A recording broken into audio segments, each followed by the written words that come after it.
అందరికీ నమస్కారం. మన ఆరోగ్యం మన చేతుల్లో అనే కార్యక్రమానికి మరలా స్వాగతం అండి. పోయిన ఎపిసోడ్లో కుష్టి వ్యాధి లక్షణాల గురించి మనము చెప్పుకుంటూ ఉన్నాము. అయితే చాలామంది నాకు ఫోన్ చేసి 5 నిమిషాలు లేకపోతే 6 నిమిషాలే చేస్తున్నారు, ఎక్కువసేపే చేయొచ్చు కదా అని అడుగుతున్నారు. కానీ 5 నిమిషాలు 6 నిమిషాలు చూడటం కూడా ప్రజలు ఎక్కువగా భావించే రోజులు అయిపోయినాయండి ఇవి. అందువలన కొద్ది ఎపిసోడ్లుగానే నేను చిన్న ఎపిసోడ్లుగా చేస్తూ ఉన్నాను. ఎందుకంటే ఎక్కువ ఎపిసోడ్లు కూడా చేయాలని నాకు ఉన్నది, ఎక్కువసేపు సమయం తీసుకొని చేయాలని. కానీ ప్రజలకు అందుబాటులో ఉండటానికి, అందరూ చూడటానికి ఒక అవకాశం ఉంటుందన్న ఉద్దేశంతో నేను ఈ కొద్ది నిమిషాల వీడియోలు మాత్రమే చేస్తూ ఉన్నాను. మనము సబ్జెక్ట్లోకి వద్దాము అండి. కుష్టి వ్యాధి చర్మ వ్యాధి రూపంలో బయటపడుతుంది అని నేను మీ అందరికీ తెలియజేసుకుంటూ ఉన్నాను. అయితే కుష్టి వ్యాధికి సంబంధించినటువంటి మైకోబాక్టీరియం లెప్రే అనేటువంటి సూక్ష్మజీవి ఒక మనిషి నుంచి ఒక మనిషికి ఎలా వ్యాప్తి చెందుతుంది? సాధారణంగా అన్ని అంటువ్యాధుల లాగానే ఈ వ్యాధి కూడా ఒక మనిషి నుంచి ఒక మనిషికి డ్రాప్లెట్ ఇన్ఫెక్షన్ ద్వారానే వస్తుంది. డ్రాప్లెట్ ఇన్ఫెక్షన్ అంటే ఏంటంటే తుమ్మటం ద్వారా, దగ్గటం ద్వారా, చీదటం ద్వారా, అది కూడా డ్రాప్లెట్ ఇన్ఫెక్షన్ అని అంటారు. అయితే ఈ డ్రాప్లెట్ ఇన్ఫెక్షన్తో కుష్టి వ్యాధి ఉన్న పేషెంట్స్ ఎదుటి వాళ్ళకి సోకటానికి అవకాశం ఉంటుంది అనుకుంటారు. కానీ మనము కుష్టి వ్యాధికి సంబంధించినటువంటి ఈ మైకోబాక్టీరియం లెప్రే అనేటువంటి సూక్ష్మజీవిని మనం స్వాలో చేసినప్పుడు మనలో ఉండేటువంటి ఒక సహజ సిద్ధమైనటువంటి ఇమ్యూనిటీ పవరు ఆ బ్యాక్టీరియాని ఎదుర్కొని సాధ్యమైనంత వరకు దాన్ని చంపేస్తూ ఉంటుంది. అందుకే నేను ముందే చెప్పాను, కుష్టి వ్యాధిలో ఈ యొక్క ఏ రోజైతే మైకోబాక్టీరియం లెప్రే అనేటువంటి బ్యాక్టీరియా శరీరంలోనికి ప్రవేశించిన తరువాత దాని లక్షణాలు అంటే చర్మం మీద మచ్చల రూపంలో బయటపడే వరకు ఉండే పీరియడ్ ఇంక్యుబేషన్ పీరియడ్ అన్నాము. అది కూడా అన్ని వ్యాధుల్లాగా వెంటనే బయటపడదండి. 7 సంవత్సరాల తర్వాత బయటపడుతుంది. లేకపోతే అది కూడా ఇమ్యూనిటీ తక్కువగా ఉన్న వాళ్ళకి. అదే ఇమ్యూనిటీ ఎక్కువగా ఉందనుకోండి 15 సంవత్సరాల తర్వాత కూడా బయటపడవచ్చు. చాలామంది కూడా ఈ వ్యాధి బయటపడిన తర్వాత ఎవరి పనులు వాళ్ళు చేసుకుని వెళుతూనే ఉంటారండి. ఎందుకంటే వాళ్ళకి మచ్చ ఎక్కడ వచ్చింది అనేది వాళ్ళకి తెలియదు. ఒకవేళ వాళ్ళ కళ్ళతో చూసుకున్నా కూడా దీనివల్ల బాధ లేదు కదా, హాస్పిటల్కి ఎందుకు అని అనుకుంటూ ఉంటారు.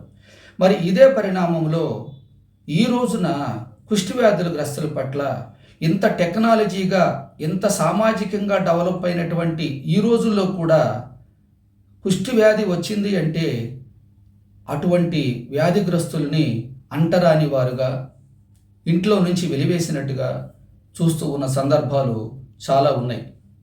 అందువలన ఇక్కడ కుష్టి వ్యాధి అనేది అంటువ్యాధి అయినా కూడా అది దీర్ఘకాలిక అంటువ్యాధి.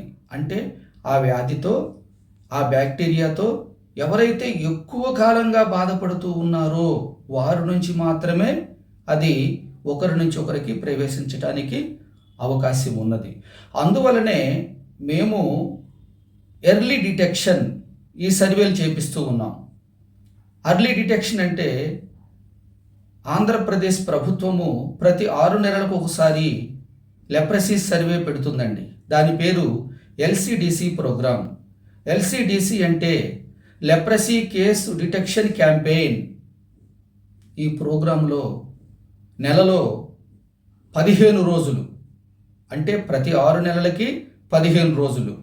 ఆ 15 రోజులే కాకుండా ప్రభుత్వము మాకు ఇంకొక 15 రోజులు కూడా ఎక్స్టెన్షన్ చేసి సర్వే చేయించమని ఆదేశాలు ఇస్తున్నారు. అదే విధముగా ప్రతి 6 నెలలకు ఒకసారి మేము, మా ఆశా వర్కర్సు, మా ఏఎన్ఎంస్ మీ ప్రతి ఇంటికి వచ్చి అమ్మ ఎవరికైనా మచ్చలు ఉన్నాయా అని చెప్పి అడిగి ఒకవేళ ఆ మచ్చలు ఉంటే అవి కానీ అనుమానంగా ఉంటే వెంటనే వాళ్ళని తీసుకొని కావలసిన పరీక్షలు చేసి అది వ్యాధ కాదా, వ్యాధి అయితే పూర్తిగా ఉచితమైనటువంటి మందులు మేము అందిస్తాము. అయితే ఇక్కడ అందరూ గమనించవలసినటువంటి ఒక విషయం ఏమిటంటే ప్రతి మనిషి కూడా ఎవరి చర్మాన్ని వాళ్ళు చూసుకోవటానికి కొద్ది ముందు భాగం మాత్రమే నా కళ్ళతో నా శరీరాన్ని చూసుకోగలను. అదే వెనక భాగం అనుకో మనం చూసుకోలేము. ఆ వెనక భాగాన్ని అదే మచ్చ వచ్చిందనుకో స్పర్శ ఉండదు, దాని మీద వెంట్రుకలు ఉండవు, దాని మీద స్వెట్ రాదు. మరి అటువంటప్పుడు ఆ మచ్చను ఎవరు చూడాలి? అందుకే ప్రతి 6 నెలలకు ఒకసారి ఆంధ్రప్రదేశ్ ప్రభుత్వము ఈ కుష్టి వ్యాధి వ్యాప్తిలో పూర్తిగా తగ్గించాలి అనేటువంటి ఒక భావనతో 6 నెలలకు ఒకసారి మేము సర్వేకి మీ ఇంటికి వస్తూ ఉన్నాం. మాకు ఒక ఆశా వర్కర్ ఉంటారు, ఒక వాలంటీర్ ఉంటారు. అయితే ఆశా వర్కరు ఆ ఇంట్లో ఉన్న ఆడవాళ్ళను మొత్తం కూడా టోటల్ బాడీ చెకప్ చేస్తారు. అదే మేము పెట్టుకున్నటువంటి మేల్ వాలంటీరు ఆ ఇంట్లో ఉన్నటువంటి మగవాళ్ళందరినీ కూడా టోటల్ బాడీ చెకప్ చేస్తారు.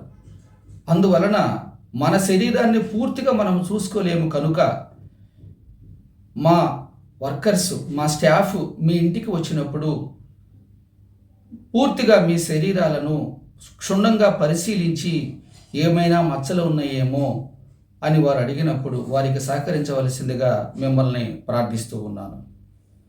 అయితే ఈ బ్యాక్టీరియా అనేది శరీరంలోనికి ప్రవేశించిన తర్వాత ఇది చాలా జాగ్రత్త గల బ్యాక్టీరియా అండి. అది డ్యామేజ్ కాకుండా ఉండటానికి శరీరంలో చల్లని ప్రదేశంలో జీవించడానికి ప్రయత్నిస్తూ ఉంటుంది. మరి ఆ చల్లని ప్రదేశం ఏంటి, ఆ తర్వాత అది ఎక్కడెక్కడ దాగి ఉంటుంది అనేది నెక్స్ట్ ఎపిసోడ్లో మనము చెప్పుకుందామండి. ఈ ఎపిసోడ్లో కుష్టివ్యాధికి సంబంధించినటువంటి కుష్టివ్యాధితో బాధపడేటువంటి పేషెంట్స్ యొక్క మచ్చలు ఎగ్జాంపుల్గా మీకు కొన్ని చూపిస్తూ ఉన్నాను.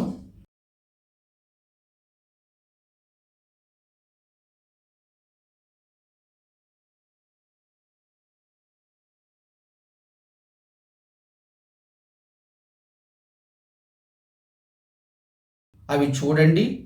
అవి చూసిన తర్వాత దాని పోలిన మచ్చలు ఎవరికైనా ఉంటే వెంటనే ఈ క్రింది ఫోన్ నెంబర్కు ఫోన్ చేసి మా సలహాలు తీసుకుని మీరందరూ కూడా పూర్తి ఉచితమైన వైద్యాన్ని పొంది మీరందరూ కూడా కుష్టివ్యాధి రాకుండా జాగ్రత్త పడాలని ప్రజలందరికీ మనవి చేస్తూ ముగిస్తున్నాను. Thank you very much.